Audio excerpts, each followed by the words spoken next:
Hey everyone, I'm going to show you how to delete Instagram account permanently. So open Instagram app or log in on a web browser. Go to your profile in the bottom right.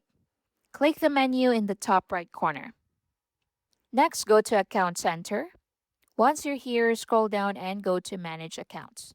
Next, select your Instagram account, then click Manage beside it.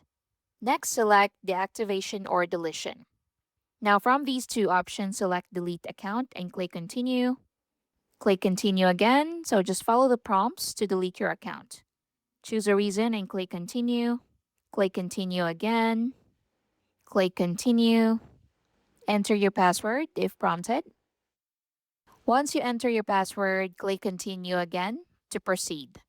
And finally, tap Delete Account to permanently delete your Instagram account.